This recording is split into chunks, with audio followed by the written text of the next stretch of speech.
Hello everyone, welcome to CLAT prep. CLAT prep में आप सभी का स्वागत है। आज है 2 सितंबर 2024 और जैसा कि आपको पता है कि हम डेली न्यूज़ एनालिसिस करते हैं और उसके बाद 20 क्वेश्चंस का प्रैक्टिस भी करते हैं। तो चलिए उसी सीक्वेंस को कंटिन्यू करते हैं। आज है 2 सितंबर यानी कि 2 सितंबर 2024 और आज का कौन सा डे है तो याद रखना, आज ऐसा कोई इंपॉर्टेंट डे तो नहीं है, लेकिन आज वर्ल्ड कोकोनट डे मनाया जाता है कि हमारे लाइफ में जो कोकोनट है उसकी क्या इंपॉर्टेंस है, ठीक है, क्या क्या बेनिफिट्स हैं। तो आज हम अगर बेसिक सा देखें तो वर्ल्ड कोकोनट डे आज मनाया जाता है। हालांकि हमारे एग्जाम के पॉइंट ऑफ व्यू से कुछ भी इंपॉर्टेंट नहीं है वो। तो चलिए स्टार्ट करते हैं आज की इंपॉर्टेंट न्यूज़ जो आपके लिए इंपॉर्टेंट है। सबसे पहले आता है warden confirm presence of the cameras in the girls toilets alleges Gudlavalleru college student in the Andhra Pradesh. देखो होता क्या है कि जो आपका आंध्र प्रदेश का एक कॉलेज है, ठीक है, जो कि आपके सामने नाम लिखा हुआ है, इस कॉलेज के अंदर बच्चों ने शिकायत की कि जो लड़कियों के जो टॉयलेट्स थे उनके अंदर कैमराज लगे हुए थे। और ये इश्यूज इतने ज़्यादा निकल के आते हैं कि आप बहुत सारे मॉल्स में देखते हो, बहुत सारे होटल्स के अंदर देखते हो, है ना, बहुत सारे स्कूलों में, कॉलेजों में, हॉस्टल्स में, ठीक है, ये प्रॉब्लम्स हमें देखने को मिलती हैं। तो एक बहुत ही बड़ा इशू है, ठीक है, ये बार बार न्यूज़ में आ रहा है, द हिंदू ने भी इसको कवर किया है, ठीक है। और ये एक ऐसा मुद्दा है जिसके ऊपर हालांकि इतना ध्यान नहीं दिया जाता। हालांकि जो हमारे इंडिया में सुसाइड रेट्स होते हैं वो भी कहीं ना कहीं इनका भी उनमें बहुत बड़ा रोल रहता है, ठीक है। फॉर एग्जाम्पल अगर मैं आपसे बात करूं कि क्या हमारे यहाँ पर क्या जो राइट टू प्राइवेसी है कौन से आर्टिकल में आता है, तो यहाँ से बस एक ही क्वेश्चन समझने की कोशिश करना कि अल्टीमेटली जो ये कैमराज की प्रेजेंस थी किसको वोलेट कर रही है, तो राइट टू प्राइवेसी, ठीक है। राइट टू प्राइवेसी कौन से आर्टिकल में आता है राइट टू प्राइवेसी, तो याद रखना आपका आर्टिकल 21, ठीक है। आपका जो आर्टिकल 21 है जो आपको राइट टू लिव यानी कि जीने का राइट देता है, राइट टू लाइफ जीने की आज़ादी देता है, उसी के अंदर हमारा क्या आता है, राइट टू प्राइवेसी, ठीक है। आपको याद होगा के.एस. पुट्टास्वामी के 2018, ठीक है, इसके अंदर जो आपके आधार वगैरह थे उनको भी प्राइवेसी में डाल दिया गया था। और याद रखना राइट टू यूज इंटरनेट कौन से आर्टिकल में आता है, तो याद रखना राइट टू यूज इंटरनेट आपका कौन सा है, तो आर्टिकल 21 में ही आता है, ठीक है। तो ये छोटा सा एक इशू था, हालांकि इतना इंपॉर्टेंट मैं नहीं कह सकता, लेकिन हाँ फिर भी इसको एक बार आप कवर कर लेना, ठीक है। उसके बाद चलते जो मोस्ट इंपॉर्टेंट है, देखो हुआ क्या कि जो गोलकोंडा डायनेस्टी थी ना, उस गोलकोंडा डायनेस्टी के अंदर यहाँ पर हमें कुछ हेरिटेज चीज़ें मिली हैं, जैसे कि जो आपका कुतुब शाही टॉम था, इस कुतुब शाही टॉम को दोबारा से क्या किया जा रहा है, रिस्टोर किया जा रहा है। तो ये न्यूज़ में आ गया, ठीक है। The Qutub Shahi tomb complex depicts the pinnacle of art and architecture of the region ruled by the Golconda kings for 169 years between 1518 to 1687। तो जो आपका आपसे हिस्टोरिकल अगर कुछ क्वेश्चन पूछता है, क्योंकि आपको पता है कि एक पैसेज आपका हिस्टोरिकल आ जाता है, तो कुछ नहीं हिस्टोरिकल बातें हमें पता चलती है, जैसे कि हमारे मुगलों के बारे में ना, ताजमहल से रिलेटेड, रेड फोर्ट से रिलेटेड क्वेश्चंस पूछ लेता है। तो सिंपल सा इसको यहीं से उसी पॉइंट से इसको देखने की कोशिश करना कि जो कुतुब शाही टॉम्ब है कब बना था, लगभग 1518 से 1687 के बीच में। आपसे पूछेगा किसने, कहाँ पर है, तो याद रखना इब्राहिम बाग हैदराबाद के अंदर बना हुआ है, ठीक है। ये किसने बनवाया था, तो बहमनी रीजन के अंदर बना हुआ था। याद रखना अगर मैं आपसे कहूं बहमनी रीजन क्या है, तो एक मोस्ट इंपॉर्टेंट चीज आती है, क्योंकि आजकल मराठा भी न्यूज में चल रहे हैं। तो देखो ये वाला रीजन, एक मैंने कहा ये वाला रीजन, इस वाले रीजन में पहले हुआ करता था बहमनी किंगडम, ठीक है, बहमनी एम्पायर, और यहां पर हुआ करता था आपका विजयनगर एम्पायर। ये कौन सा हुआ करता था, विजयनगर एम्पायर। और ये बहमनी स्टेट पहले ये इस पूरे रीजन में था और विजयनगर लगभग पूरे में फैला हुआ था। और अल्टीमेटली इस बहमनी और विजयनगर के आपस में क्या होती रहती थी, लड़ाई होती रहती थी। तो एक बहुत फेमस क्वेश्चन आता है, आपसे पूछ लेता है battle of Talikot, battle of Talikot. और बैटल ऑफ तालिकोट कब हुआ था, तो याद रखना 1565 में हुआ था, और इन दोनों के बीच में होता है बहमनी और विजयनगर एम्पायर। हुआ क्या, देखो इस विजयनगर के बारे में आपने खूब सुना होगा, इसकी कैपिटल क्या थी, हम्पी, जो कि कौन सी रिवर के ऊपर बना हुआ था, तुंगभद्रा रिवर के ऊपर, ठीक है। ऊपर कौन सा है, बहमनी स्टेट है। ये पूरा मुस्लिम स्टेट था, ये पूरा हिंदू स्टेट था, आपस में लड़ते रहते थे। लड़ते लड़ते इनकी फॉर्मेशन कब हुई थी, इसकी 1336 के अंदर, इसकी 1347 के अंदर, लेकिन लास्ट में इनकी 1565 में एक बैटल होती है जो लास्ट डिसीजिव बैटल होती है, जिसका नाम था बैटल ऑफ तालिकोट। इसी को बन्नी हट्टी की बैटल भी कहते हैं, इसी को राकश कांगड़ी की बैटल भी कहते हैं। इसके बाद क्या हुआ कि ये जो बहमनी था इसका इन्फ्लुएंस किस में आ गया, विजयनगर में, और यहाँ पर जो मुस्लिम इन्फ्लुएंस आने के बाद धीरे धीरे धीरे धीरे टाइम पास होता रहा, और 1761 में यही जो आपका विजयनगर एम्पायर था ये किस में कन्वर्ट हो जाता है, मैसूर में कन्वर्ट हो जाता है, और जो पहला राजा बनता है वो कौन बनता है, आपका हैदर अली। ठीक है, तो ये वही बहमनी स्टेट की बात कर रहा है जो हम मॉडर्न हिस्ट्री के अंदर भी पढ़ लेते हैं, समझ गए। उसके बाद पूछे इसकी कैपिटल क्या थी, तो याद रखना इनकी कैपिटल कौन सी होती थी, गोलकोंडा। ठीक है, उसके बाद आपसे पूछेगा ये बनाया किसने था, तो मोहम्मद कुली कुतुब शाह ने इसको बनाया होता है। कहां पर है, तो आपके बेसिकली हैदराबाद के अंदर। ठीक है, तो सिंपल सा याद रखना। अच्छा, नेक्स्ट इंपॉर्टेंट आता है, देखो ये वाली पिक्चर आपने बहुत जगह देखी होगी, एक ऐसा इश्यू है जिसके ऊपर हमें बार बार बात कर लेनी भी चाहिए। हुआ क्या कि एक बच्चा है ना, 11th क्लास का बच्चा, 11th 12th क्लास का बच्चा, ये घर पे जाता है।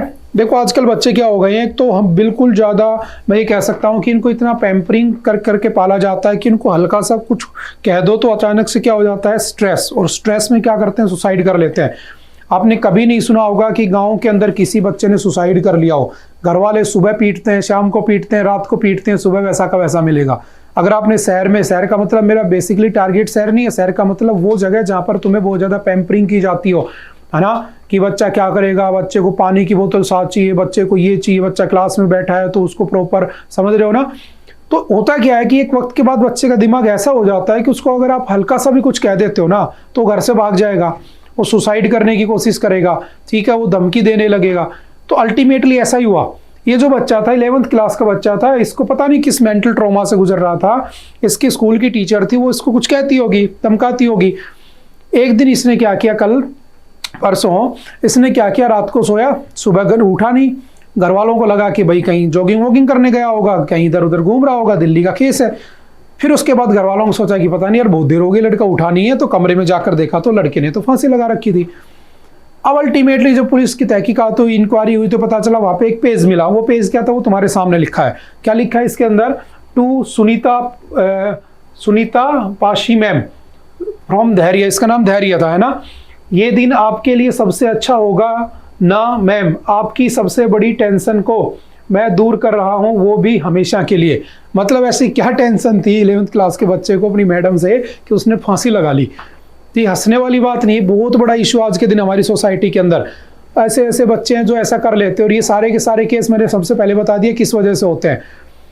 अब बात ये आती है कि क्या हम सुसाइड कर सकते हैं, क्या सुसाइड करना राइट है। तो याद रखना, सुसाइड करना राइट नहीं है। अगर आप उसमें पकड़े जाते हो तो आपको पनिशमेंट भी हो सकती है। कंसर्न देखो, ये किसकी जो मैडम थी उसके ऊपर केस हो गया, FIR हो गई।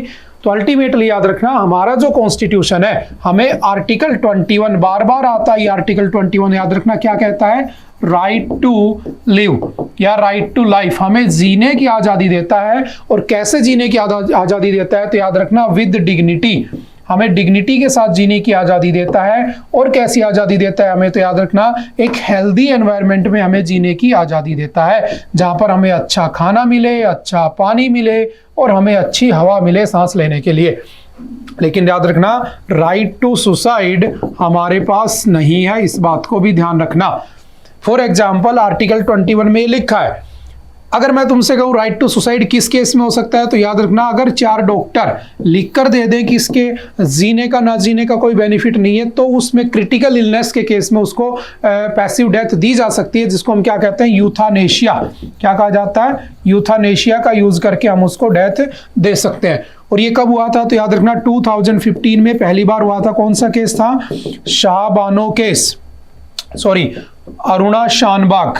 कौन सा था, अरुणा शानबाग। अरुणा शानबाग कौन थी, तो 1973 में इनका मुंबई के किंग एडवर्ड हॉस्पिटल के अंदर रेप हुआ था, और रेप के बाद ये कोमा में चली गई थी, और ये लगभग 42 साल तक कोमा में रही थी। उसके बाद सुप्रीम कोर्ट ने 2011 में ये डिसीजन दिया था, जब उनके घर वालों ने कहा कि इसके जीने का कोई बेनिफिट नहीं है, 42 साल से लड़की कोमा में है, तो कोई मतलब नहीं है, इसको मार दिया जाए। तब जाकर यूथानेशिया की यूज करके इनको मारा गया था। तो अगर पूछे कौन सा प्रोविजन है, तो 4 डॉक्टर अगर लिखित में दे दें या एक मेडिकल बोर्ड अगर कह दे, उसके बाद ही ऐसा हो सकता है, अदरवाइज नहीं हो सकता। समझ गए। अब इसी में एक एग्जाम्पल आप बहुत बार पढ़ते हो, जैसे फॉर एग्जाम्पल है ना, कि मान लो आपके जो जैन लोग होते हैं, वो जब अपनी जिंदगी के लास्ट दिनों में होते हैं, तो वो क्या करते हैं, प्रैक्टिस करते हैं संथारा।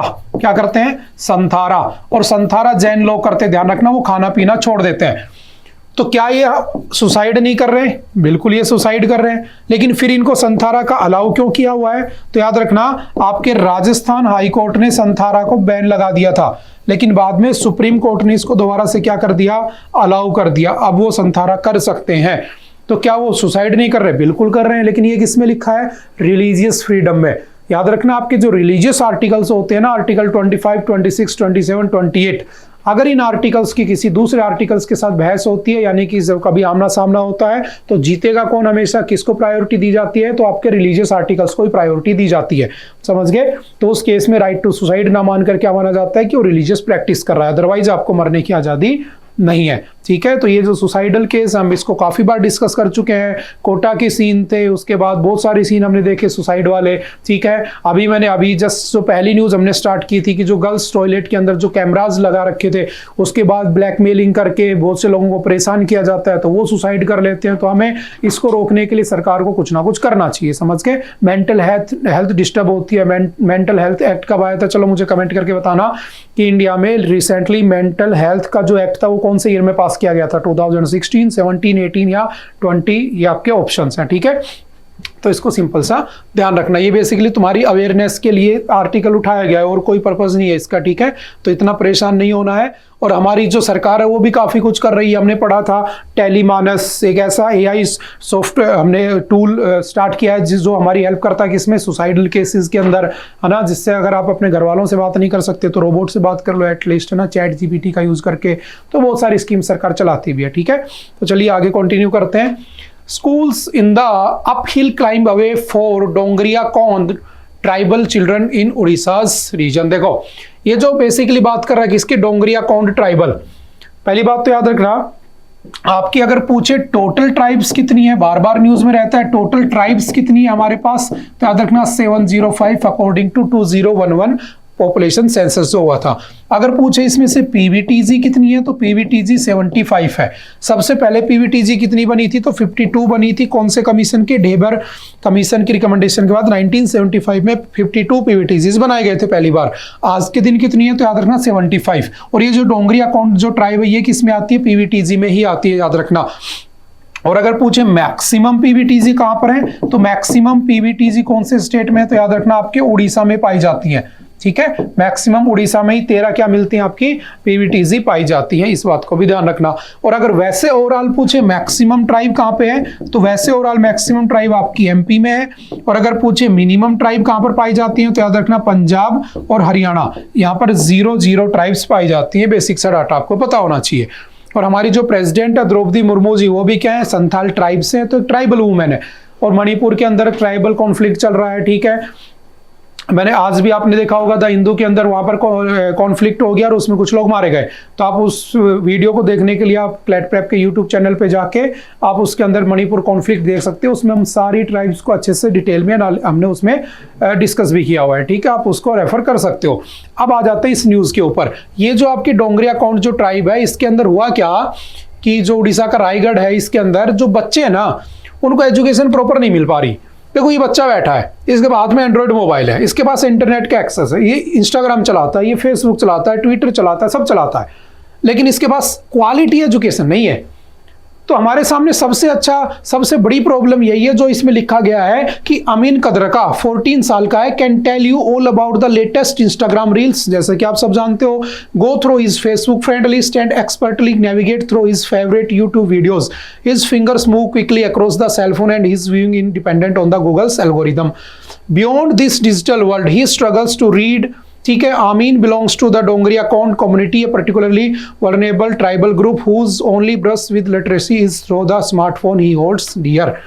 मतलब क्या है कि इनके पास जो लिटरेसी नाम की चीज होती है ना, कि क्या होता है लिटरेसी? किसी एक पर्टिकुलर लैंग्वेज को पढ़ना, समझना, लिखना, बोलना आना चाहिए, वो होती है लिटरेसी। लेकिन ये मोबाइल में डिजिटल लिटरेसी तो है इसके पास, लेकिन क्वालिटी एजुकेशन इसके पास नहीं पहुंची है। तो आज भी हमारी सरकार के सामने ये चैलेंजेस हैं कि उस लेवल तक हम बच्चों को एजुकेशन क्यों नहीं दे पा रहे, जबकि जो हमारा एजुकेशन है वो बेसिकली क्या है? फंडामेंटल राइट बना रखा है हमने। एजुकेशन हमारा फंडामेंटल राइट है, ध्यान रखना। ठीक है, तो पहले इसको डिस्कस कर लेते हैं। किसकी बात हो रही है? Digital literacy versus traditional literacy. आजकल आप सभी के पास बहुत अच्छा ऑप्शन है, आपने YouTube पे खोला, आपको पढ़ना है, आप कहीं नहीं जाना चाहते, आपने टॉपिक का नाम डाला, सर्च किया, आपको समझ में आ गया, ठीक है, आपको समझ में नहीं आया, आपने दूसरा सर्च किया, तीसरा सर्च किया, कोई ना कोई आपको ऐसा बंदा मिल जाएगा जो आपको कोई भी चीज़ बहुत अच्छे से समझा देगा। तो अल्टीमेटली आपको जो ट्रेडिशनल लिटरेसी है ना, उसके ऊपर जाने की बजाय आप मोबाइल से भी डिजिटली लिटरेट हो सकते हो। लेकिन डिजिटल लिटरेसी ज़्यादा पहुंच रही है या डिजिटल चीज़ें ज़्यादा पहुंच रही है, लेकिन ट्रेडिशनल लिटरेसी नहीं है, तो कोई काम की नहीं है। जैसे अभी हमारे प्रथम एनजीओ है, उसकी एक रिपोर्ट आई थी ना, ASCR रिपोर्ट, आपने पढ़ा होगा। 12th क्लास के बच्चे 70% बच्चे ऐसे हैं जिनको 3 डिजिट को डिवाइड करना नहीं आता। तो what is the meaning of the literacy then? ऐसा तो नहीं होना चाहिए। जबकि हमारे यहाँ पर हमने लिटरेसी को क्या बना रखा है, फंडामेंटल राइट बना रखा है। इसीलिए हमें लास्ट ईयर एक प्रोग्राम स्टार्ट करना पड़ा था, न्यू इंडिया लिटरेसी प्रोग्राम, जिसमें हमने 15 से 18 ईयर के बच्चों को कवर किया था। जो इलिटरेट हैं उनको लिटरेट करना पड़ेगा, क्योंकि आने वाले टाइम में हमारे समाज को, हमारी सोसाइटी को, हमारे देश को चलाने के लिए आप लोगों की जरूरत है, बच्चों की जरूरत है। आप पढ़ लिख कर रट्टे मार मार के 12th पास हो गए, डिग्री ले ली, लेकिन आता कुछ है नहीं, प्रैक्टिकल नॉलेज है नहीं। तो इन सब चीजों के लिए कौन सा प्रोग्राम था? New India literacy programme. और अगर मैं इसके ऊपर आता हूं तो ये किसकी बात कर रहा है? PVTG, यानी कि बहुत पिछड़े हुए ट्राइब्स हैं जहां पर पहुंचना, सुविधाओं का, फैसिलिटीज का पहुंचना बहुत मुश्किल है। लेकिन जब मोबाइल पहुंच सकता है तो फिर एजुकेशन क्यों नहीं पहुंच सकती? बस यही इस आर्टिकल में कहने की बात कही जा रही है। तो सिंपल सा याद रखना, इस जगह की लिटरेसी है 7.40, यहाँ पर फीमेल लिटरेसी है 6.67। अगर मैं 2011 के सेंसस की बात करता हूं तो हमारे इंडिया में है ना, हमारे इंडिया की लिटरेसी कितनी थी? लगभग 74% है ना, पॉइंटों में है। अगर मेल लिटरेसी की बात करूं तो याद रखना लगभग 85% मेल पढ़े लिखे थे, और फीमेल लिटरेसी की बात करूं तो लगभग 65% फीमेल पढ़ी लिखी थी। ठीक है। अगर बात की जाए लिटरेसी के साथ साथ लिटरेसी गैप, तो याद रखना लिटरेसी गैप जो था, लिटरेसी गैप ये सबसे ज्यादा कहां पे था? राजस्थान में। और राजस्थान में मेल पढ़े लिखे हैं 79% और फीमेल पढ़ी लिखी हैं आपकी 52%, यानी कि 27% का गैप है इसमें, 27% का। अगर पूछे मिनिमम किस में है लिटरेसी गैप, तो याद रखना आपका मेघालय के अंदर मिनिमम लिटरेसी गैप था कितना? 3%। लेकिन बात हो रही है ट्राइबल एरियाज की, सबसे ज्यादा लिटरेसी केरला में, सबसे कम बिहार के अंदर, वो सब बातें हमें आती हैं। अब बात ये करता है कि ये जो आपका डोंगरिया कौन ट्राइबल चिल्ड्रन, इनके लिए क्या क्या किया जाता है? तो याद करो, पिछले साल हमने कुछ प्रोग्राम्स पढ़े थे। एक होता है, एक स्कूल्स बनाए थे हमने, जिनको हमने नाम दिया था Eklavya school, Eklavya model school. ठीक है। एकलव्य मॉडल स्कूल कब से स्टार्ट हुए थे? तो सिंपल सा याद रखना, आपके 1998 के बजट से स्टार्ट किए गए थे। ये स्पेशली कहां पर होते हैं? ट्राइबल एरियाज में होते हैं, ST बच्चों को डेडिकेटेड होते हैं, शेड्यूल ट्राइब के बच्चों के लिए, जिसमें 90% बच्चे ST के ही एनरोल्ड होते हैं, ध्यान रखना। ठीक है। और एक आपने सुना होगा, एक होता है आपका नवोदय विद्यालय, है ना, नवोदय विद्यालय। ये नवोदय विद्यालय क्या होता है? तो याद रखना नवोदय विद्यालय का कॉन्सेप्ट लगभग 1986 के आसपास आया था। ठीक है, आपके राजीव गांधी की टाइम पर। इसमें क्या होता है? इसमें कोई भी कास्ट का, कोई भी कैटेगरी का बच्चा अप्लाई कर सकता है, उसको सरकार फ्री एजुकेशन देगी। इसमें क्या होता है? सिर्फ ST के बच्चों को अप टू 12th क्लास तक, कब तक?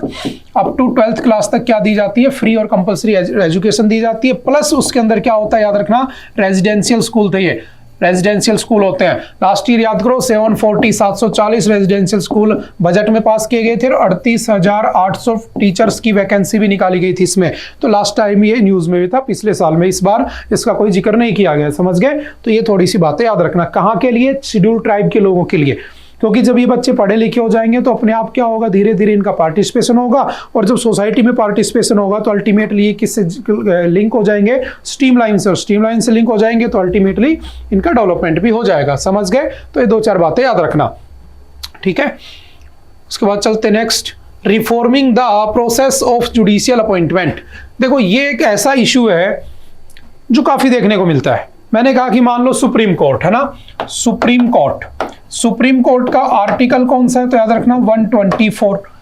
सुप्रीम कोर्ट बना कब था? तो 26 जनवरी को बन गया था। काम करना इसने 28 जनवरी 1950 को शुरू किया था। अभी द्रौपदी मुर्मू जी ने कल इनका एक फ्लैग भी लॉन्च किया है ना, आपने को पता होगा सुप्रीम कोर्ट का। ठीक है। अल्टीमेटली इस सुप्रीम कोर्ट में टोटल जजेस कितने हैं? तो याद रखना टोटल जजेस आपके कितने होते हैं? 1 + 33 यानी कि कितने हैं? 34। एक कौन होता है? सीजीआई होता है। आज के दिन सीजीआई कौन है? तो आपको पता है डीवाई चंद्रचूड़। ठीक है, आपसे पूछेगा पहला सीजीआई कौन था, फर्स्ट सीजीआई कौन था? तो याद रखना पहले सीजीआई कौन थे आपके?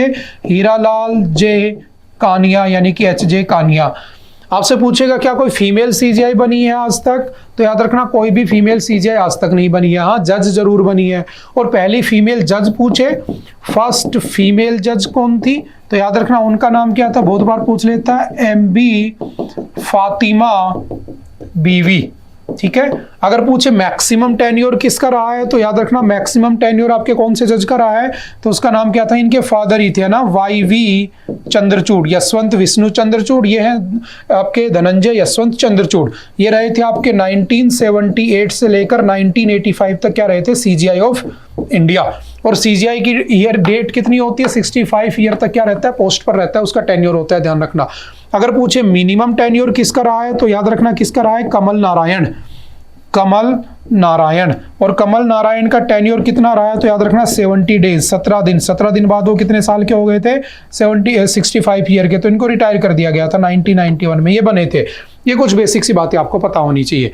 कितनी बार सुप्रीम कोर्ट बन चुका है? तो याद रखना 3 बार बन चुका है। सबसे पहले बना था 1774 में, आपके 1773 के रेगुलेटिंग एक्ट के बाद सुप्रीम कोर्ट बना था। उसमें 3 मेंबर हुआ करते थे, 1+2, ध्यान रखना। इसका जो फर्स्ट सीजीआई था, first CGI chief justice of India, वो कौन थे? तो याद रखना Lord Elijah Impey was the first CGI. लेकिन ये क्या था? ब्रिटिशर्स ने बनाया था। हमने फिर क्या किया? 1937 में, 1935 के एक्ट के बाद एक और हमारा सुप्रीम कोर्ट बनाया। ये सुप्रीम कोर्ट कहाँ पे था? तो याद रखना ये आपके कोलकाता में था। ये हमने कहाँ पर बनाया? न्यू दिल्ली के अंदर बनाया, दिल्ली के अंदर। इसका जो फर्स्ट सीजीआई था वो कौन था? याद रखना फर्स्ट सीजीआई मॉरिस ग्वेयर। कौन थे? Maurice Gwyer was the first chief justice of India. लेकिन ये दोनों ब्रिटिशर्स के टाइम पर बने थे। इन दोनों के अगेंस्ट अगर तुम्हें कोई प्रॉब्लम है तो तुम कहां जा सकते हो? तो लंदन के अंदर इन दोनों से अगर तुम्हें कोई प्रॉब्लम है तो लंदन में एक बना हुआ था प्रीवी काउंसिल। इस प्रीवी काउंसिल में आप क्या कर सकते हो? शिकायत कर सकते हो। लेकिन सुप्रीम का मतलब तो सुप्रीम होता है सबसे ऊपर, जैसे देवों के देव महादेव, उससे ऊपर तो कोई देव नहीं है। लेकिन इन सुप्रीम कोर्ट के ऊपर तो लंदन में बैठा है कोई। तो हमने दोनों को नेग्लेक्ट करके खुद का क्या बनाया? सुप्रीम कोर्ट, जो 1950 में हमने एस्टेब्लिश किया। ठीक है, वो हमें पता होना चाहिए, पहले 2 बार बन चुका है। समझ गए? ये थी जस्ट छोटी सी किसके बारे में? सुप्रीम कोर्ट के बारे में बेसिक सी इंफॉर्मेशन। अब आ जाते हैं कि न्यूज में क्या है। कह रहा है कि जो जुडिशियल अपॉइंटमेंट है ना, उसको हमें क्या करना चाहिए? उसको हमें थोड़ा सा रिफॉर्म लाने चाहिए। क्या रिफॉर्म लाने चाहिए? देखो, एक्चुअल क्या होता है, जज ही क्या करता है? जज की अपॉइंटमेंट करता है। और इस जज ही जज की अपॉइंटमेंट करता है, इसको हम कहते हैं कोलेजियम सिस्टम। क्या कहा जाता है? Collegium system. हुआ क्या था? देखो, 3 केस हुए, याद रखना। सुप्रीम कोर्ट के 3 केस हुए हैं, जिसको हमने कहा फर्स्ट जजेस केस 1981, फिर मैंने कहा सेकंड जजेस केस, समझना इसको अच्छे से, 1993। ठीक है, फिर मैंने कहा थर्ड जजेस केस। थर्ड जजेस केस कब होता है? 1998। हुआ क्या? देखो, पहले जज की अपॉइंटमेंट कौन करता था? तो देखो, करता तो प्रेसिडेंट ही है ना। सबकी अपॉइंटमेंट प्रेसिडेंट करता है, याद रखना। सब अपना रेजिग्नेशन प्रेसिडेंट को देते हैं। प्रेसिडेंट का अपॉइंटमेंट कौन करता है? चीफ, आपको ओथ कौन दिलाता है? Chief justice of India. वो अपना रेजिग्नेशन वाइस प्रेसिडेंट को देता है, बस इतना याद रखना। अब सीजीआई बनेगा कौन? तो पहले क्या होता था कि इसके रिकमेंडेशन कौन देता था? तो इसकी रिकमेंडेशन सुप्रीम कोर्ट दे देता था। ठीक है, और वो सुप्रीम कोर्ट ने कह दिया भाई इसको बना देना, या प्रेसिडेंट क्या कहता था? मैं इसको बना रहा हूं, ठीक है बना दो, हमें कोई मतलब नहीं। सुप्रीम कोर्ट को कोई मतलब नहीं था, किसी को भी बना दो। मोस्टली याद रखना एज्ड कोई बनाया जाता है जो 65 के आसपास पहुंच चुका होता है, क्योंकि मैक्सिमम एज होती है। अब क्या हुआ? फर्स्ट जजेस केस पहली बार केस उठा, कहा गया कि नहीं ऐसा नहीं होगा। पहले क्या होगा? तुम्हें राय लेनी होगी, तुम्हें पूछना होगा किसको बनाना है। तो फर्स्ट जजेस केस में ये कह दिया गया कि ठीक है, हम सुप्रीम कोर्ट के जो सीजीआई है ना, उससे पूछ लेंगे। ठीक है, इसको कहा गया कि जस्ट कंसल्ट कर लेंगे कि भाई किसको बनाना है, और इसको छोड़ दिया। फिर सेकंड जजेस केस से ये इशू उठता है 1993 में। इसमें कहा गया कि अब जब अपॉइंटमेंट होगी, करेगा तो प्रेसिडेंट ही, लेकिन प्रेसिडेंट पहले किससे पूछेगा? सीजीआई से पूछेगा, और सीजीआई के साथ 2 लोग और होंगे, तो टोटल 3 लोग होंगे। उनसे सलाह करके, उनसे एडवाइस लेकर क्या करेगा? अगले सीजीआई की अपॉइंटमेंट करेगा। तो बेसिकली पहले में क्या था? कर दो। जैसे कि मान लो फॉर एग्जांपल ऐसे समझ लो कि आपके घर में पापा मम्मी है, पहले आपके पापा ने कहा कि मैं बाहर जा रहा हूं खाना खाने, और वो कह के निकल गए, ठीक है। अब दूसरे केस में क्या हुआ, वो बोले मैं बाहर जा रहा हूं खाना खाने, उसके बाद तुम्हारी मम्मी आ गई बीच में, उन्होंने कहा नहीं नहीं खाना खाओगे साथ साथ जूस भी पी लेना, साथ साथ खाने में हेल्दी खाना खाना, तो उन्होंने सलाह दे दी। तो पहले क्या था यार अपनी मर्जी से कर लेना जो करना है, तो ठीक है जिसको मन था मरा देते थे। फिर केस उठा तो उसमें कहा गया कि इसको CGI प्लस 2 टोटल 3 लोग होंगे, वो कहेंगे कि वो सलाह देंगे कि अब ऐसा करना, जैसे पहले पापा को अकेला खा रहे थे, अब मम्मी ने सलाह दे दिया ऐसा ऐसा करना, तो बस ये हो गया, इन्होंने सलाह दे दी। फिर आया थर्ड जजिस केस। थर्ड जजिस केस में कहा गया कि नहीं अब क्या होगा, CGI होगा प्लस उसके साथ साथ 4 लोग और होंगे, टोटल 5 लोग होंगे जो आपको साथ देंगे, आपको सलाह देंगे कि भाई बनाना किसको है। समझ में आ रही है। अब एक मुद्दा आया कि यार ये तो गलत बात है, जज ही जज को बना रहा है, तो 5 जज हैं ऊपर के, वो कह रहे हैं कि अब किसको बनाएं, तो कह रहे हैं कि यार इसको बना देते हैं, अगली बार तू बन जाना, अगली बार तू बन जाना, अगली बार तू बन जाना, और हम ही क्या बनते रहेंगे, जज बनते रहेंगे। तो यहां पर क्या आ सकता है, नेपोटिज्म आ सकता है बिल्कुल आ सकता है। अब कहा गया कि इसको ठीक कैसे करें, तो इसको ठीक करने के लिए केस आता है, एक अमेंडमेंट किया जाता है, जो कौन सा था याद रखना, 99th कॉन्स्टिट्यूशनल अमेंडमेंट 2014। और इस 99th कॉन्स्टिट्यूशनल अमेंडमेंट में क्या किया गया, एनजैक बनाया गया, नेशनल जुडिशियल अपॉइंटमेंट कमीशन। और इस एनजैक के अंदर टोटल 6 मेंबर रख दिए गए, ठीक है। 3 मेंबर कहां से रख दिए गए, आपके सुप्रीम कोर्ट से चीफ जस्टिस ऑफ इंडिया और 3 मेंबर कहां से रख दिए गए, आपके अदर गवर्नमेंट के मेंबर। यानी कि एक इसमें कौन रख दिया गया, याद रखना लॉ मिनिस्टर रख दिया गया, ठीक है, जो आपका यूनियन लॉ मिनिस्टर है। एक 2 लोग ऐसे रख दिए गए जो आपकी सोसाइटी के मेंबर थे, ठीक है, सोसाइटी से ले लिया उनको, और उनसे सोसाइटी से उठाकर कौन कौन नियुक्त करेगा, उनको अपॉइंट कौन करेगा, तो याद रखना आपका प्राइम मिनिस्टर, ठीक है, आपके जो CGI chief justice of India, और आपके जो लीडर ऑफ अपोजिशन है वो क्या करेंगे, तीनों लोग मिलकर कमेटी बनाकर 2 लोग उठा लेंगे। इनमें से क्या होगा, लॉ मिनिस्टर हो जाएगा, इधर 3 लोग थे CGI की तरफ से यानी सुप्रीम कोर्ट की तरफ से, ये 6 लोग मिलकर अपॉइंट करेंगे कि भाई बनाना किसको है। फिर ये नाम भेजेंगे किसके पास, प्रेसिडेंट के पास, प्रेसिडेंट उस बंदे को बना देगा CGI। लेकिन इसमें एक बहुत बड़ा लूप होल है। क्या लूप होल है समझना, आपको पता है कि हमारी जो जुडिशरी है ना वो एग्जीक्यूटिव से सेपरेट होनी चाहिए। अगर सेपरेट नहीं है ना तो उसका कोई सेंस नहीं रह जाता, वो कभी भी करप्ट हो सकती है। मैं ही लॉ बना रहा हूं, मैं ही डिसीजन दे रहा हूं, तो कहां से आपके साथ जस्टिस हो सकता है। तो 2015 में याद रखना, 2015 में इस 99th कॉन्स्टिट्यूशनल अमेंडमेंट को क्या कर दिया गया, आपके अनकॉन्स्टिट्यूशनल कर दिया गया। क्या कर दिया गया, अनकॉन्स्टिट्यूशनल कर दिया गया, और वापस से क्या ला दिया गया, कोलेजियम सिस्टम ला दिया गया। तो आज अगर आपसे पूछे कि जज ही जज की अपॉइंटमेंट करता है, तो हाँ आज भी यही होता है, कोलेजियम सिस्टम है। और इसका केस लड़ने वाले पर्सन कौन थे, याद रखना, फली सैम नारीमन। और फली सैम नारीमन आपके लीगल हिस्ट्री के बहुत बड़े लॉयर्स में से एक थे, उनकी डेथ हो गई इस साल, तो ये भी मोस्ट इंपॉर्टेंट टॉपिक्स में याद रखना। उन्हीं ने ये केस लड़ा था एनजैक को अनकॉन्स्टिट्यूशनल करवाने का।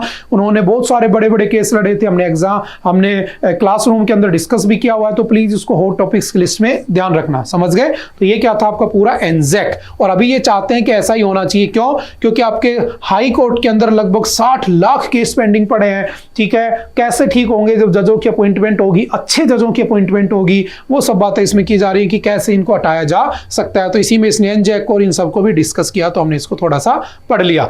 जैसे कोलेजियम सिस्टम बेस्ड ऑन 3 जजेस केस, ठीक है, एनजैक ये था, ठीक है, ये सारी बातें जो अभी हमने डिस्कस की है, ठीक है। CGI होता है, 2 सीनियर मोस्ट जज होते हैं, यूनियन मिनिस्टर होता है, 2 person from civil society, CGI, PM और LOP उनको अपॉइंट करते हैं, ठीक है। तो इसको सिंपल सा ध्यान रखना।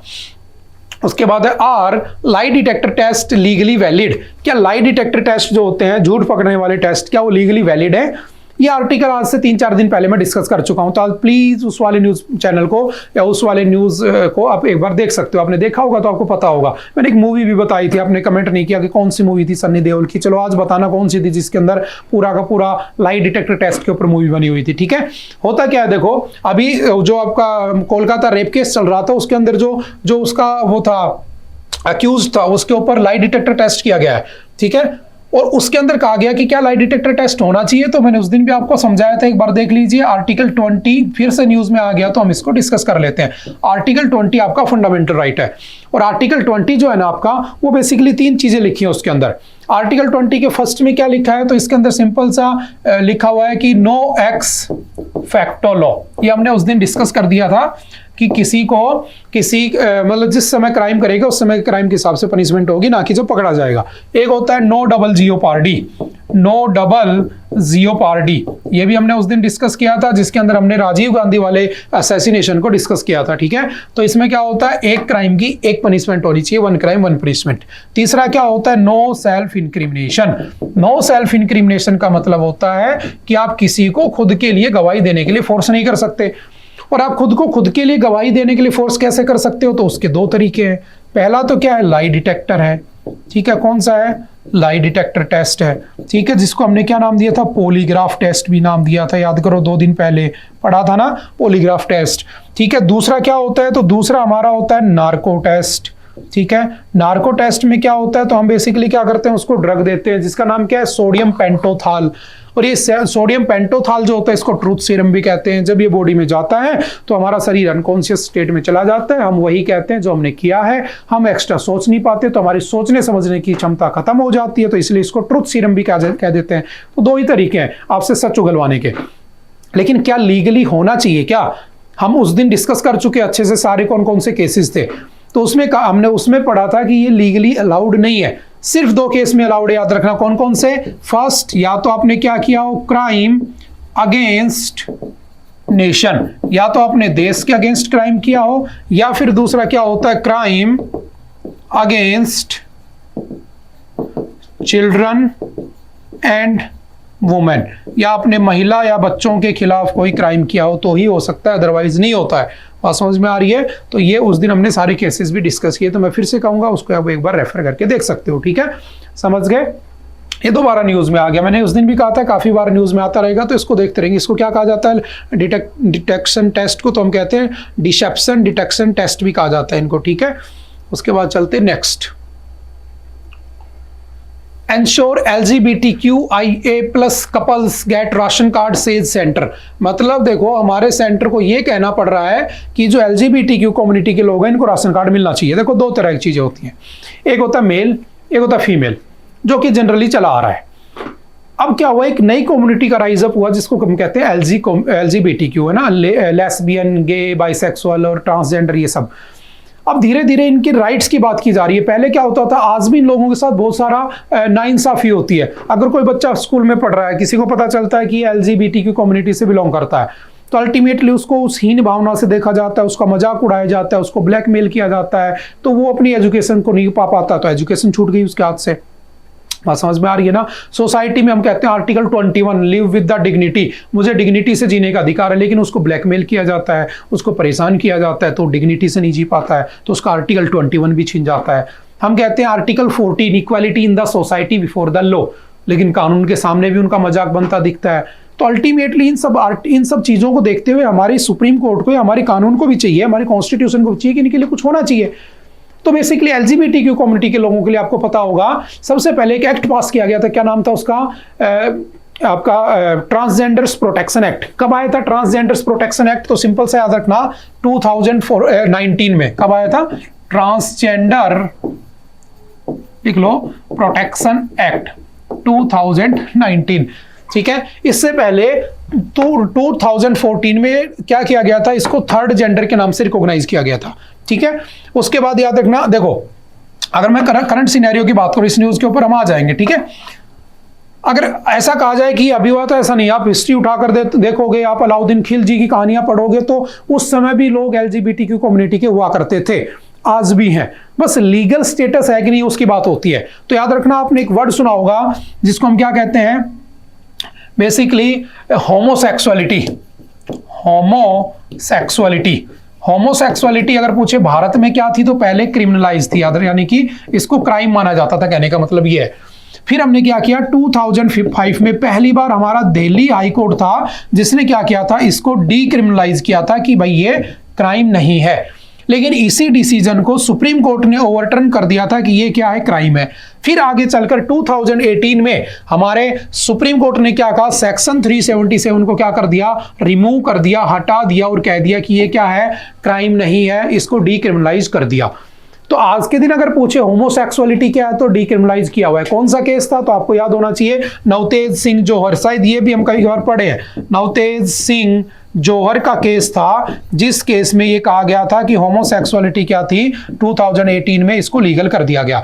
और दिल्ली हाई कोर्ट में किसने पिटीशन लगाई थी, तो आपको पता होना चाहिए, नाज फाउंडेशन।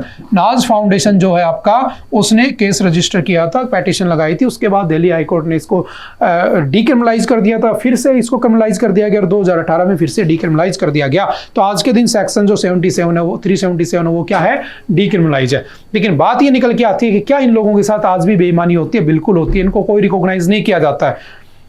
तो अब हमारी कोर्ट को, हमारी फाइनेंस मिनिस्ट्री को ये कहना पड़ रहा है, हमारी बैंकों को ये डायरेक्ट करना पड़ रहा है कि भाई इनके अकाउंट खोलो, इनको एजुकेशन मिलनी चाहिए, इनका राशन कार्ड बनना चाहिए। तो ये जो बीच में जो डिसिमिलरिटी हो रही है उसको खत्म करने की बात की जा रही है। बस समझ में आ रही है बात? तो 2-4 बातें याद रखना। 377 क्या होता है, LGBT की कम्युनिटी क्या होती है, ट्रांसजेंडर्स प्रोटेक्शन एक्ट कब आया था, 2019 में आया था। इनको हमने थर्ड जेंडर का नाम दिया था, याद रखना। इस बार जो पॉपुलेशन काउंटिंग होगी तो उसमें हमने अदर्स का नाम लिया था, इस बार हम इनको थर्ड जेंडर के नाम से ही काउंट करेंगे जब पॉपुलेशन होगा।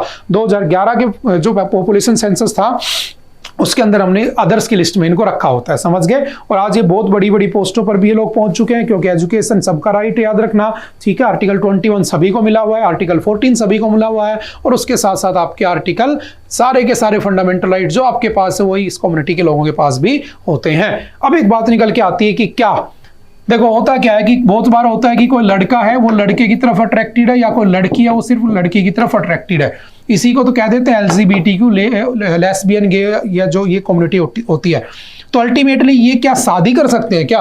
तो याद रखना 2023 में सुप्रीम कोर्ट ने कहा था कि ये जो सेम सेक्स मैरिज है ना, सेम सेक्स मैरिज, ये इंडिया में अलाउड नहीं है, हम इसको लीगल स्टेटस नहीं देंगे। क्योंकि याद रखना जो राइट टू मैरी होता है, राइट टू मैरी, या इसको मैं कह सकता हूं राइट टू चूज, मेरा क्या है, फंडामेंटल राइट है, आर्टिकल 21 में आता है, मैं जिससे चाहूं उससे शादी कर सकता हूं एक सर्टेन एज पे जाने के बाद। लेकिन सुप्रीम कोर्ट ने कहा नहीं नहीं नहीं, आर्टिकल 21 में तो है राइट टू चूज, लेकिन right to choose, right to marry is not absolute. Not absolute मतलब तुमसे छीने जा सकते हैं।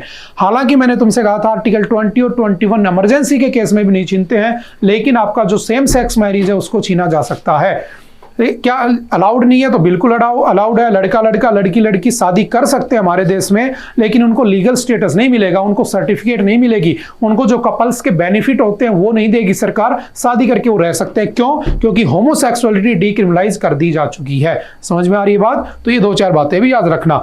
और फिर कह दिया कि ये जो स्पेशल मैरिज एक्ट है ना, अच्छा स्पेशल मैरिज एक्ट क्यों लाया गया था 1954 में? कि इंटर रिलीजन जो मैरिज होती थी उसके लिए, कि हिंदू ने मुस्लिम से शादी कर ली तो उनके रिलीजन में उनको एक्सेप्ट नहीं करते थे, तो उनको मार दिया जाता था, पीट दिया जाता था, प्रोटेक्शन नहीं थी। तो सरकार ने ऐसे लोगों को प्रोटेक्शन देने के लिए तुम्हारी शादी वैलिड है, उसके लिए स्पेशल मैरिज एक्ट लाए, और कह दिया स्पेशल मैरिज एक्ट में भी ये होमोसेक्सुअलिटी वाले लोगों की शादी अलाउड नहीं है। अब कहोगे कि क्या होना चाहिए? तो ये सिर्फ साफ साफ कहा था सुप्रीम कोर्ट ने, डिपेंड किस पे करता है, एग्जीक्यूटिव पे। एग्जीक्यूटिव कौन है? आपकी पार्लियामेंट।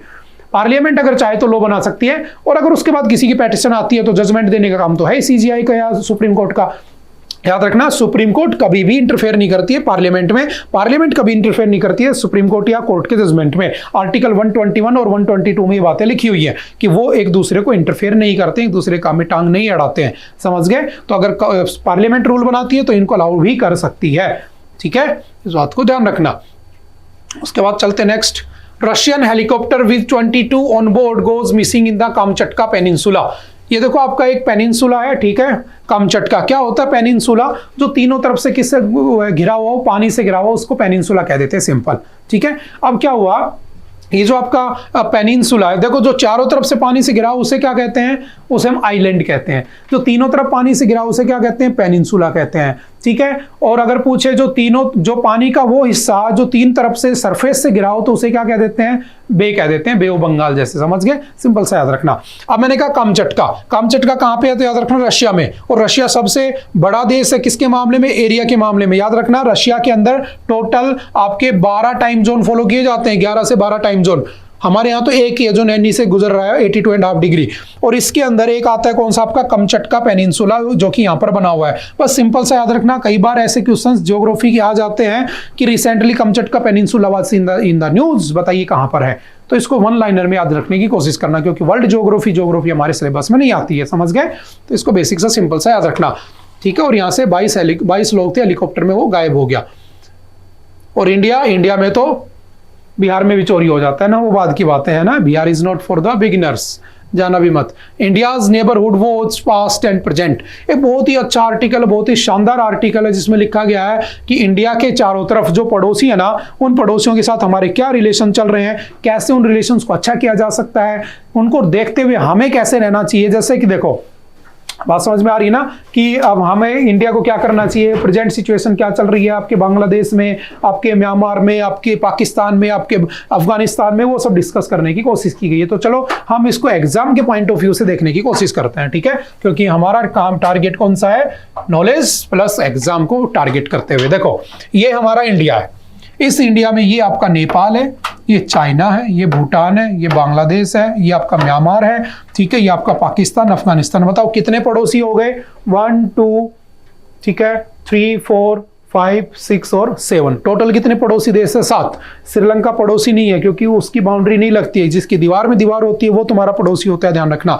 तो अगर पूछे कितने हैं तो इतने हैं, अगर पूछे कैसे याद करोगे तो देखो, सबसे ज्यादा बाउंड्री कौन शेयर करता है, तो याद रखना बांग्लादेश। सबसे ज्यादा बाउंड्री कौन शेयर करता है, बांग्लादेश। कितनी, 4096 किलोमीटर, ठीक है। आपसे पूछेगा सबसे कम कौन करता है, तो याद रखना अफगानिस्तान। और अफगानिस्तान का नाम आजकल तालिबान हो गया, ध्यान रखना। अफगानिस्तान कितनी बाउंड्री शेयर करता है आपसे, तो अफगानिस्तान की बाउंड्री याद रखना 106 किलोमीटर, सबसे कम, ठीक है। आपसे पूछेगा बाउंड्री कौन कौन सी है, तो देखो अफगानिस्तान के साथ जो बाउंड्री है उसको हम कहते हैं डूरंड लाइन। क्या कहा जाता है, डूरंड लाइन, ठीक है। पाकिस्तान के साथ जो बाउंड्री है इसको हम क्या कहते हैं, रेड क्लिफ लाइन। इसको क्या कहते हैं, रेड क्लिफ लाइन, ठीक है। आपकी जो नेपाल भूटान, इनसे कोई बाउंड्री को कुछ नहीं कहते। हाँ, जो आपकी बांग्लादेश है इसी को पहले क्या कहते थे, रेड क्लिफ, क्योंकि बांग्लादेश वाज पाकिस्तान, ईस्ट पाकिस्तान था पहले, ठीक है। चाइना के साथ जो बाउंड्री है उसको हम क्या कहते हैं, 2 बाउंड्री याद रखना, एक है मैकमोहन लाइन जो 1914 में ड्रॉ की गई थी, जो आपकी 3488 किलोमीटर है। लेकिन अगर पूछे वैसे, तो वैसे हमारी कौन सी बाउंड्री है, तो याद रखना चाइना कौन सी मानता है, China line of actual control मानता है, जो 1962 के आपके जो इंडो चाइना वॉर के बाद उसने मान ली थी, ड्रॉ कर ली थी कि मैं यही मानता हूँ 2000 किलोमीटर, ठीक है। उसका डिस्प्यूट भी रहता है, हम कई बार पढ़ चुके हैं। फिर हमारा कौन सा, म्यांमार के साथ हमने एक न्यूज में पढ़ा होगा, FMR किया गया था, फ्री मूवमेंट रिजाइम, याद करो, जिसके कितनी बाउंड्री शेयर करते हैं म्यांमार के साथ, तो याद रखना 1643 किलोमीटर अप्रोक्सीमेटली, ठीक है। फ्री मूवमेंट रिजाइम को हमने कैंसिल किया था, 16 किलोमीटर इधर उधर जा सकते हैं, समझ गए। तो इनमें जो डिस्प्यूट चल रहे हैं ना, उनका हम पे क्या इंपैक्ट है वो बताने की कोशिश कर रहा है। तो देखो आप प्लीज मेरे कहने से काम कर लेना, जितने भी हमारे कंट्रीज है ना, जो पड़ोसी हैं, जैसे पाकिस्तान, अफगानिस्तान, इनसे कौन कौन से स्टेट बाउंड्री लगाते हैं उनको पढ़ने की कोशिश करना, क्योंकि चारों तरफ हमारे क्या चल रही है, तबाही चल रही है, ठीक है। आपने सुना होगा ना कि बिल्कुल सही जगह पर पैदा हुए हम भारत में, थोड़ा सा भी इधर उधर पैदा हो जाते तो पता नहीं क्या होता है ना, लड़ाइयों में चलते रहते, कोई कुछ नहीं कर पाता, समझ रहे हो ना। तो हमें अड़ोसी पड़ोसियों का ध्यान रखना चाहिए, ठीक है। तो कौन कौन से है, तो बेसिक से याद रखना, मैं एक बार फिर समझा देता हूँ। सबसे पहले कौन सा है, तो सबसे ज्यादा बाउंड्री कौन सी करता है आपका, बांग्लादेश। उसके बाद सबसे कम कौन सा करता है आपका, सबसे कम कौन सा करता है आपका, अफगानिस्तान, डूरंड लाइन, ठीक है, वो मैकमोहन लाइन, वो रेड क्लिफ लाइन, ठीक है। अब समझना श्रीलंका में क्या चल रहा है, तो इसके अंदर क्राइसिस चले थे, इसका जो आपका हम्बन टोटा था चाइना ने ले लिया। इधर मालदीव्स किसकी सरकार आ गई, तो चाइना सपोर्टर सरकार है, मोहम्मद मुइजू, पढ़ चुके हम लोग। इधर कौन सा आपका बांग्लादेश, यहाँ से आपकी शेख हसीना को भगाया जा चुका है, ठीक है, तो वहां पर भी दिक्कतें हो रही हैं, ठीक है। ये जो भूटान है, भूटान हमारे हाथ से ना चला जाए, तो कुछ दिन पहले मोदी जी गए थे, 10,000 करोड़ रुपए यहाँ पर देकर आए थे, क्योंकि ये जो हिस्सा है, देखो अगर ये हिस्सा टूट जाए तो नॉर्थ ईस्ट साथ से चला गया ना, तो इस हिस्से को क्या कहते हैं, तो इस हिस्से को कहते हैं, याद रखना, चिकन स्नैक। क्या कहा जाता है, चिकन स्नैक, ठीक है। और इस चिकन स्नैक को बचाने के लिए हम किसका सपोर्ट करते हैं, भूटान को फैसिलिटीज वगैरह प्रोवाइड करते हैं। मोदी जी गए थे, मुझे कमेंट करके बताना मोदी जी को कौन सा हाईएस्ट सिविलियन अवार्ड मिला था, क्या नाम है उसका, भूटान के हाईएस्ट सिविलियन अवार्ड का जो मोदी जी को दिया गया था, ठीक है। उसके बाद नेपाल के अंदर तुम देखते हो सरकारें गिर रही हैं, बढ़ रही हैं, गिर रही हैं, बन रही हैं। ऊपर चाइना है, चाइना का इन्फ्लुएंस इसमें है, इसमें हो चुका है, इसमें भी करने की कोशिश करता है। हमें अपने इन पड़ोसियों को बचा के रखना होता है, ठीक है। और उसी को हम क्या कहते हैं, जियोपॉलिटिक्स के नाम से भी जानते हैं, जो हम बार बार न्यूज में डिस्कस करते रहते हैं। तो आप एक बार प्लीज ये आर्टिकल पढ़ने की कोशिश करना और इस मैप को मेरे कहने से भर लेना। कितने कितने देश बाउंड्री लगाते हैं, उस सारे जो कंट्रीज हैं उनके स्टेट्स के नाम याद कर लेना। जैसे पाकिस्तान के साथ कौन कौन से स्टेट बाउंड्री लगाते हैं, पंजाब, जम्मू कश्मीर, राजस्थान, पाकिस्तान ऐसे, ठीक है। तो पड़ोसी देश, उनके साथ बाउंड्री शेयर करने वाले स्टेट, इन सारी की एक लिस्ट तैयार कर लेना। बेसिक ज्योग्राफी जो आपके एग्जाम में पूछ लेता है, ठीक है। हालांकि जब कभी हम बेसिक ज्योग्राफी का एक लेक्चर देखेंगे तो उसके अंदर में सारी चीजें डिस्कस कर लेंगे हम लोग, ठीक है। इसको थोड़ा सा पढ़ने की कोशिश करना। उसके बाद चलते नेक्स्ट, और ये सारे डिस्प्यूट हम डिस्कस कर चुके हैं टाइम टू टाइम। नेक्स्ट है as Nipah threat subsides Kerala faces a new health challenge. देखो केरला में कोई ना कोई नई बीमारी आती रहती है। सबसे ज्यादा पढ़े लिखे लोग केरला में, सबसे ज्यादा डिजीज कहां पर आती हैं तो केरला में इंट्रोड्यूस होती हैं, ठीक है। तो केरला में अभी क्या हुआ, एक बीमारी आई जिसका नाम है लेप्टोस्पिरोसिस, और लेप्टोस्पिरोसिस का आउटब्रेक हुआ है जिसमें 121 कंफर्म डेथ हो चुकी है, और इसके अंदर 1170 पीपल इन्फेक्टेड हैं, और रेड फीवर के नाम से भी जाना जाता है। तो याद रखना, सिंपल सा पूछेगा, recently leptospirosis was seen in the news. क्या नाम है इसका? Red fever. चूहों की वजह से होता है। देखो चूहों की वजह से, जानवरों की वजह से बहुत बीमारियां होती है। आज के टाइम पर इस मौसम में आपको अपने हेल्थ का ध्यान रखना चाहिए, हाइजीन को मेंटेन रखना चाहिए, ठीक है। क्योंकि ये ऐसी ऐसी बीमारियां हैं जो हम पहली बार सुन रहे हैं, सीधा आपके दिमाग में सूजन आ जाती है, ठीक है, और उसके बाद आपकी सीधी डेथ ही हो जाती है। समझ में आ रही है? तो कौन सा स्टेट है? केरला। सिंपल से याद रखना। इस बैक्टीरिया का नाम क्या है? तो लेप्टोस्पिरा इंटेरोगन्स, ठीक है, इसका नाम दिया गया है। तो सिंपल से याद रखना। और ये इस रीजन में फैलता है, ठीक है, ट्रॉपिकल रीजन में फैलता है बेसिकली, ठीक है ना। तो ट्रॉपिकल रीजन में भारत का ये वाला रीजन आता है, तो ऊपर की तरफ नहीं है, लेकिन याद रखना हम तो फिर भी यहाँ बैठे हैं ना, हम यहाँ आए आज भी, लेकिन हमें ध्यान रखना कभी भी ऊपर आ सकता है, ठीक है। तो इसको भी ध्यान रखना है, ठीक है, हाइजीन मेंटेन रखनी है। As a crisis in the wanna that no one talk about. ये देखो एक ऐसा इशू है जिसके बारे में कोई डिस्कस नहीं करता। First trick question, where in west Asia north Pacific. क्या नाम है इसका? West Asia north Africa in 2023 में बना था, ठीक है। एक बात कर रहा है किसकी? सूडान की। ये कह रहा है कि इजराइल हमास पे दुनिया बात करती है, इजराइल पैलेस्टाइन पे दुनिया बात करती है, रशिया यूक्रेन पे दुनिया बात करती है, कोई सूडान पे बात क्यों नहीं करता? सूडान में इतने ज्यादा क्राइसिस चल रहे हैं। हालांकि इतना बड़ा इशू नहीं है कि हमारे एग्जाम में आ सके, लेकिन थोड़ा सा याद रखना, वहां पे जो प्रेसिडेंट थे उनको ओवरथ्रो कर दिया गया, जैसे म्यांमार में हुआ, ठीक है, मिलिट्री रूल आ गया, जैसे आपके बांग्लादेश में हो गया है, ठीक है, जैसे पाकिस्तान में होता रहता है। कोई भी पीएम आज तक 5 साल पूरे नहीं कर पाया, उसको ओवरथ्रो कर देती है आर्मी।